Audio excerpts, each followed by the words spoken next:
स्वागत करते हैं दर्शकों का। दिल्ली में एक होर खौफनाक कतल की वारदात सामने आई है। जी हां, पांडव नगर ਦੇ ਵਿੱਚ रूह कमांड वाली यह वारदात हुई है। श्रद्धा कतल केस वर्गा एक और मामला सामने आया है। शख्स का कतल करके लाश दे कई टुकड़े कर दिए गए। दिल्ली के पांडव नगर ਦੇ ਵਿੱਚ लाश के टुकड़े करके फ्रिज ਦੇ ਵਿੱਚ रखे गए ने। श्रद्धा कतल केस वर्गा एक होर कतल मामला। शख्स का कतल करके लाश के टुकड़े किए गए ने, टुकड़े करके फ्रिज ਦੇ ਵਿੱਚ रखे गए ने। कई ਥਾਵਾਂ ਤੇ ਸੁੱਟੇ ਗਏ ਸਨ एक टुकड़े। पुलिस ने दो लोगों को गिरफ्तार कर लिया। पत्नी के बेटे ते कतल का इल्जाम लग्या। नजायज संबंधां दे शक दे विच वारदात नूं अंजाम दिता गया। दिल्ली के पांडव नगर दे विच एक घटना सामने आई है। शख्स का कतल किया गया, उसकी लाश के कई टुकड़े किए गए। लाश के टुकड़े करके फ्रिज दे विच रखे गए और उस तो बाद कई थावां ते टुकड़े सुट्टे गए ने। फ्रिज दे विच दो तस्वीरें तुहानूं दिखा रहे हैं। सीसीटीवी फुटेज हैगी एक था, एक शख्स ਨੂੰ देख रहे हो ਤੁਸੀਂ ਹੱਥ ਵਿੱਚ ਸਮਾਨ ਫੜ ਕੇ ਜਾ ਰਿਹਾ ਹੈ। ਉਸਨੇ ਇੱਕ ਕੈਰੀ ਬੈਗ ਫੜਿਆ ਹੋਇਆ ਹੈ। ਇਸ ਕੈਰੀ ਬੈਗ ਦੇ ਵਿੱਚ ਕੀ ਹੈ, ਇਸ ਕੈਰੀ ਬੈਗ ਦੇ ਵਿੱਚ ਕੀ ਲੈ ਕੇ ਜਾ ਰਹੇ ਹੈ, ਆਪਣੇ ਆਪ ਵਿੱਚ ਵੱਡਾ ਸਵਾਲ ਹੈ। ਫ੍ਰਿਜ ਦੇ ਵਿੱਚ, ਇਸੇ ਘਰ ਦੇ ਵਿੱਚ ਫ੍ਰਿਜ ਦੇ ਵਿੱਚ ਲਾਸ਼ ਦੇ ਟੁਕੜੇ ਰੱਖੇ ਗਏ। शक सी नजायज संबंधा दा और शक की वजह करके एक शख्स का कतल किया गया।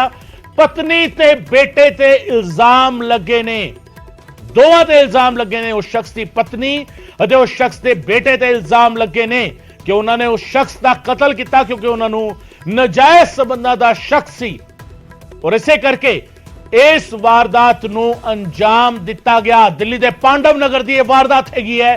श्रद्धा कतल केस हजे पुलिस उसकी जांच कर रही है। आफ्ताब दे नाल पुछगिछ हो रही है। उस तो पूछा जा रहा है कि वह किवें इन्नी संगीन वारदात नूं अंजाम दे सकता है।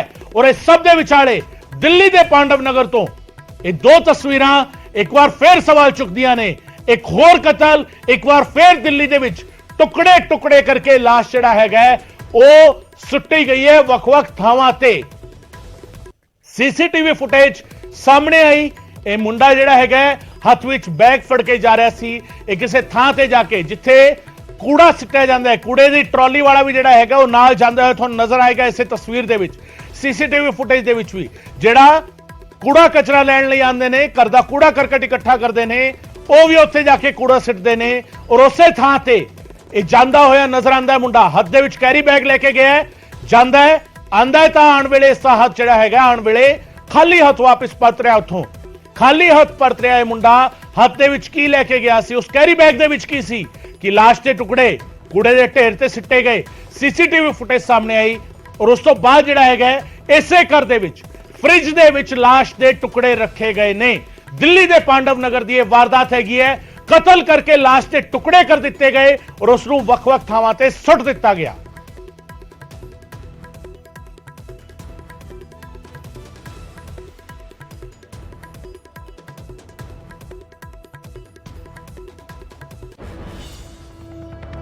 सो दिल्ली दे विच एक बार फिर लाश के टुकड़े किन्नियां थावां तो बरामद होणगे, सवाल यह है।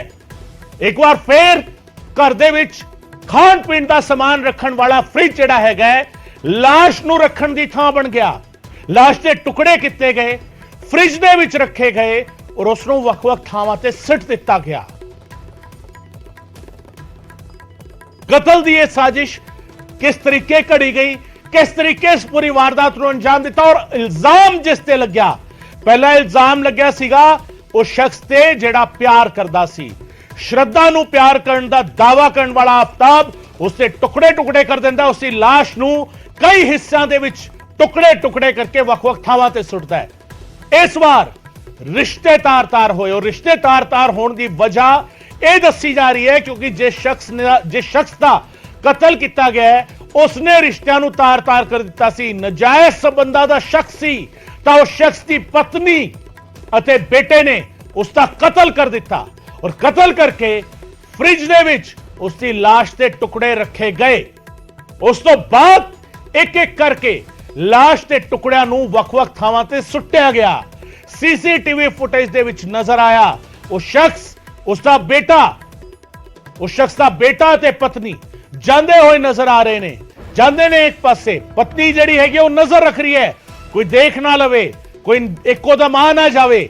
ਤੇ ਉਸਦਾ ਬੇਟਾ ਜਿਹੜਾ ਹੈਗਾ ਉਹ ਟੁਕੜੇ ਲੈ ਕੇ ਜਾ ਰਿਹਾ ਹੈ ਇੱਕ ਲਿਫਾਫੇ ਵਿੱਚ ਪਾ ਕੇ, ਜਿੱਥੇ ਕੂੜਾ ਸਿੱਟਿਆ ਜਾਂਦਾ ਹੈ। ਤੁਸੀਂ ਆਹ ਦੇਖ ਸਕਦੇ ਹੋ ਤਸਵੀਰ ਦੇ ਵਿੱਚ, ਕੂੜਾ ਸਿੱਟਣ ਵਾਲਾ ਵੀ ਆਪਣੀ ਰੇੜੀ ਲੈ ਕੇ ਆਇਆ, ਇਹ ਕੂੜਾ ਸਿੱਟੇਗਾ ਉਸੇ ਥਾਂ ਤੇ ਜਾ ਕੇ।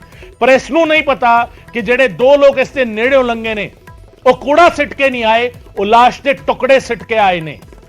ਸੋ ਦੋ ਤਸਵੀਰਾਂ और सवाल कई।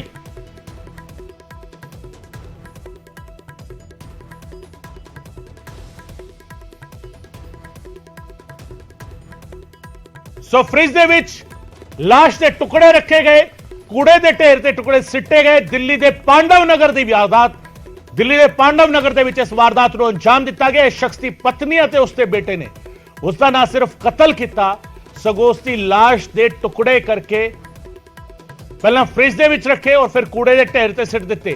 शंकर आनंद मेरे सहयोगी फोन लाइन से मेरे नाल जुड़ रहे हैं, उन्होंने तो ज्यादा जानकारी लेंगे। शंकर, क्या जानकारी मिल पाई इस पूरे मामले को लेकर? तस्वीरें तो बहुत भयानक है अपने आप में, अगर इन तस्वीरों को लेकर सोचा जाए, कैसे इस वारदात को एक बार फिर श्रद्धा जैसा मामला, श्रद्धा कत्ल केस जैसा मामला, एक बार फिर वैसी ही वारदात, क्या जानकारी मिल पाई इस पूरे मामले के बाद? आपने एकदम सही कहा है कि ये श्रद्धा हत्याकांड से जुड़ा ये मामला ठीक उसी पैटर्न पे किया गया है, लेकिन इस हत्याकांड में किरदार और स्क्रिप्ट जो है वो थोड़ा सा बदला है। स्क्रिप्ट वही है लेकिन किरदार बदल गया है। इस हत्याकांड को अंजाम देने के लिए एक महिला ने अपने बेटे के साथ मिलकर अपने ही पति की हत्या की है और इस हत्याकांड को अंजाम जो दिया गया है, तो इस आरोपी महिला का नाम पूनम है, जो अपने बेटे दीपक के साथ मिल करके अपने पति अंजन दास की हत्या को अंजाम दिया है। और इस मामले में ये मामला जो है दरअसल 3 महीना पुराना है और पूर्वी दिल्ली इलाका जो त्रिलोकपुरी इलाका है उस इलाके का यह मामला है। और यहाँ पर जो आपस में एक इन लोगों के बीच में तकरार होती थी और इस हत्याकांड की जो मुख्य वजह बनी है वो इन लोगों को जो महिला है और उसके बेटे के द्वारा ये आरोप लगाया जाता था कि अंजन दास का कहीं अवैध संबंध है। इसी बात को लेकर तकरार हुई और उसकी हत्या कर दी गई। लेकिन जब श्रद्धा हत्याकांड से इस मामले को जोड़ रहे हैं तो यहाँ पर भी एक सामान्य सा एक कनेक्शन जुड़ता हुआ दिख रहा है कि यहाँ पर 100 के कई टुकड़े करने के बाद उसके बॉडी पार्ट को फ्रीज में रख दिया जाता था और ठीक वो जी बिल्कुल बिल्कुल शंकर, बिल्कुल जिस तरीके से आप बता रहे हैं, महिला का नाम पूनम, उसके बेटे का नाम दीपक, दोनों ने मिलके, पूनम इस महिला का नाम ते दीपक उसके बेटे का नाम, ते दोनों ने रल के कतल किया। किसदा? पूनम दे पति दा, दीपक दे प्यो दा। कतल करके लाश के टुकड़े टुकड़े कर दिते गए। टुकड़े करने तो बाद फ्रिज विच लाश के टुकड़े रखे गए, फिर एक एक करके टुकड़े जड़े है वक-वक थावां ते सुट्टे गए। शंकर, आप बता रहे थे इस मामले को लेकर, जिस तरीके से पूरे का पूरा मामला सामने कब आया, खुलासा कब हुआ, कैसा कुछ हो चुका है? देखिए, हत्याकांड का मामला 3 महीना पुराना है, लेकिन इस मामले पर जब श्रद्धा हत्याकांड मामले की तफ्तीश की जा रही थी उसी दौरान ये जानकारी मिल रही थी कि कुछ मांस के लोथड़े जो पार्ट्स जो है, छोटे छोटे पीस जो हैं वो त्रिलोकपुरी इलाके में देखे गए। तो उस वक्त में भी एक अंदाजा लगाया जा रहा था कि हो सकता है कि इसका कनेक्शन श्रद्धा हत्याकांड से जुड़ा होगा। लेकिन जब इस मामले पर तफ्तीश का जिम्मा क्राइम ब्रांच को सौंपा गया और क्राइम ब्रांच ने इस मामले पर तफ्तीश की तो उसके बाद पता चला कि ये मामला श्रद्धा हत्याकांड का नहीं बल्कि दूसरा मामला है। ये मामला उसी वक्त में प्रकाश में आया था, जानकारी मिली, लेकिन दिल्ली पुलिस की क्राइम ब्रांच ने इस मामले पे जब तफ्तीश विस्तार से की तो पता चला कि कुछ सीसीटीवी कैमरे में साफ तौर पे देखा जा सकता है कि एक महिला और एक लड़का वो कुछ पॉलिथीन बैग में लगातार कुछ दिनों से फेंक रहा था। जब उसकी जानकारी ली गई तो उसके बाद पता चला कि वो बॉडी पार्ट थे और वो बॉडी पार्ट अंजन दास के थे जो दीपक के पिता का है। और इस मामले में जब विस्तार से तफ्तीश की गई, पूछताछ की गई तो उसके बाद इन दोनों आरोपियों ने अपना आरोप स्वीकार कर लिया और उसी आधार पर इन दोनों की गिरफ्तारी हुई। लेकिन क्राइम ब्रांच की अगर तफ्तीश की अगर बात करें तो क्राइम ब्रांच के द्वारा इस मामले पर तमाम फॉरेंसिक नमूनों को इकट्ठा किया गया और विस्तार से तफ्तीश करने के बाद इस मामले में आरोपी को गिरफ्तार किया गया है। और कहा जा सकता है कि ये मामला जब श्रद्धा हत्याकांड मामले की जब तफ्तीश की जा रही थी उस वक्त में भी इस मामले का चर्चा हुआ था।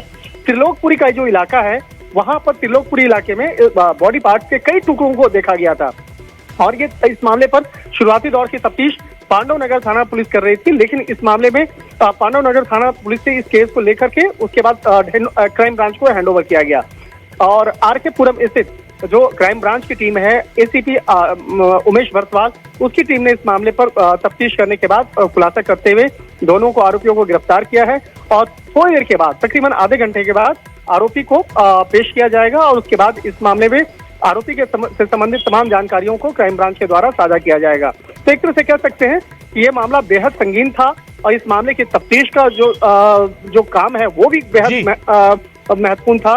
लिहाजा इस मामले पे क्राइम ब्रांच को ये केस ट्रांसफर किया गया था। कह सकते हैं कि थोड़ी देर के बाद क्राइम ब्रांच जब प्रेस कॉन्फ्रेंस करेगी तो उस वक्त में कई और बड़े खुलासे कर सकती है। बहुत बहुत शुक्रिया शंकर इस तमाम जानकारी के लिए। शंकर आनंद मेरे सहयोगी जानकारी दे रहे सन। पूरा मामला समझो थोड़ा जिहा ਤੁਹਾਨੂੰ ਸੰਖੇਪ ਦੇ ਵਿੱਚ ਇੱਕ ਵਾਰ ਫਿਰ ਦੱਸਦੇ ਆ। 3 ਮਹੀਨੇ ਪੁਰਾਣਾ ਇਹ ਮਾਮਲਾ, 3 ਮਹੀਨੇ ਪਹਿਲਾਂ ਇਸ ਵਾਰਦਾਤ ਨੂੰ ਅੰਜਾਮ ਦਿੱਤਾ ਜਾ ਰਿਹਾ ਸੀ। ਇਹ ਵੀਡੀਓ ਅੱਜ ਕੱਲ ਦੀ ਨਹੀਂ ਹੈਗੀ, 3 ਮਹੀਨੇ ਪਹਿਲਾਂ ਦੀ ਵੀਡੀਓ ਹੈ। 3 ਮਹੀਨੇ ਪਹਿਲਾਂ ਇੱਕ ਵਾਰਦਾਤ ਨੂੰ ਅੰਜਾਮ ਦਿੱਤਾ ਗਿਆ। ਉਸ ਵਾਰਦਾਤ ਨੂੰ ਅੰਜਾਮ ਦੇਣ ਤੋਂ ਬਾਅਦ ਥਾਣੇ ਦੇ ਵਿੱਚ ਸ਼ਿਕਾਇਤ ਦਰਜ ਕਰਾਈ ਗਈ। ਅੰਜਨ ਦਾਸ ਉਸ ਸ਼ਖਸ ਦਾ ਨਾਮ ਸੀਗਾ ਜਿਸ ਦਾ ਕਤਲ ਕੀਤਾ ਗਿਆ। ਕਤਲ ਕਰਨ ਵਾਲੇ ਕੌਣ? ਉਸ ਦੀ ਪਤਨੀ ਪੂਨਮ ਤੇ ਬੇਟਾ ਦੀਪਕ। ਸ਼ੱਕ ਸੀਗਾ ਦੋਵਾਂ ਨੂੰ ਕਿ ਅੰਜਨ ਦਾਸ ਦੇ ਨਜਾਇਜ਼ ਸੰਬੰਧ ਨੇ ਔਰ ਇਸੇ ਕਰਕੇ ਦੋਵਾਂ ਨੇ ਰਲ ਕੇ ਅੰਜਨ ਦਾਸ ਨੂੰ ਮੌਤ ਦੇ ਘਾਟ ਉਤਾਰ ਦਿੱਤਾ। ਉਸ ਤੋਂ ਬਾਅਦ ਜ਼ਾਹਿਰ ਤੌਰ ਤੇ ਅੰਜਨ ਦਾਸ ਨਹੀਂ ਦਿਖਿਆ ਤਾਂ ਜਿਹੜਾ ਇੱਕ ਮੋਡਸ ਆਪਰੈਂਡੀ ਜਿਹੜੀ ਹੁੰਦੀ ਹੈ ਕਾਤਲ ਦੀ ਜਾਂ ਕਤਲ ਕਰਨ ਵਾਲੇ ਦੀ, ਜਿਸ ਤਰੀਕੇ ਤੁਸੀਂ ਬੀਤੇ ਦਿਨ ਦੇਖਿਆ ਜਿਹੜਾ ਸੰਗਰੂਰ ਦੇ ਵਿੱਚ ਇੱਕ ਮਾਮਲਾ ਸਾਹਮਣੇ ਆਇਆ ਸੀ, ਪਤਨੀ ਨੇ ਪਤੀ ਦਾ ਕਤਲ ਕੀਤਾ ਔਰ ਉਸ ਦੀ ਗੁੰਮਸ਼ੁਦਗੀ ਦੀ ਰਿਪੋਰਟ ਜਿਹੜਾ ਹੈਗਾ ਉਹ ਦਰਜ ਕਰਾ ਦਿੱਤੀ ਗਈ। ਅੰਜਨ ਦਾਸ ਨਜ਼ਰ ਨਹੀਂ ਆਇਆ। ਮਾਮਲਾ ਜਿਹੜਾ ਹੈਗਾ ਉਹ ਦਰਜ ਕਰਾ ਦਿੱਤਾ ਗਿਆ ਥਾਣੇ ਦੇ ਵਿੱਚ। ਥਾਣੇ ਨੇ ਪਾਂਡਵ ਨਗਰ ਥਾਣਾ ਪੁਲਿਸ ਜਿਹੜੀ ਸੀਗੀ ਉਸਨੇ ਜਾਂਚ ਸ਼ੁਰੂ ਕੀਤੀ। ਉਹ ਜਾਂਚ ਕਰ ਰਹੀ ਸੀਗੀ ਪਰ ਇਸ ਸਭ ਦੇ ਵਿਚਾਲੇ ਤ੍ਰਿਲੋਕਪੁਰੀ ਤੋਂ ਕੁਝ ਮਾਂਸ ਦੇ ਟੁਕੜੇ ਜਿਹੜਾ ਹੈਗਾ ਬੋਡੀ ਪਾਰਟਸ ਜਿਹੜੇ ਹੈਗੇ ਉਹ ਮਿਲ ਰਹੇ ਸੀ। ਸ਼ਰਧਾ ਕੇਸ ਦੀ ਜਾਂਚ ਸ਼ੁਰੂ ਹੁੰਦੀ ਹੈ ਤਾਂ ਲੱਗਿਆ ਕਿ ਸ਼ਰਧਾ ਕੇਸ ਦੇ ਨਾਲ ਜੁੜੇ ਹੋਏ ਟੁਕੜੇ ਨੇ, ਪਰ ਨਹੀਂ, ਉਹ ਟੁਕੜਿਆਂ ਦੀ ਜਾਂਚ ਹੋਈ ਤਾਂ ਉਹ ਟੁਕੜੇ ਨਿਕਲਦੇ ਨੇ ਅੰਜਨ ਦਾਸ ਦੇ।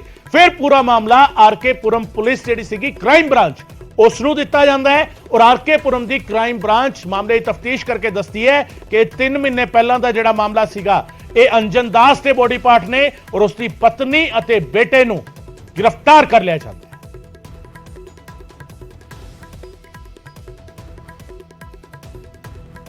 ਉਧਰ ਪੈਰਾਲੰਪਿਕ ਖਿਡਾਰੀਆਂ ਦਾ ਮੁਜ਼ਾਹਰਾ ਹੋ ਰਿਹਾ ਹੈ ਸੀਐਮ ਦੀ ਰਿਹਾਇਸ਼ ਦੇ ਬਾਹਰ।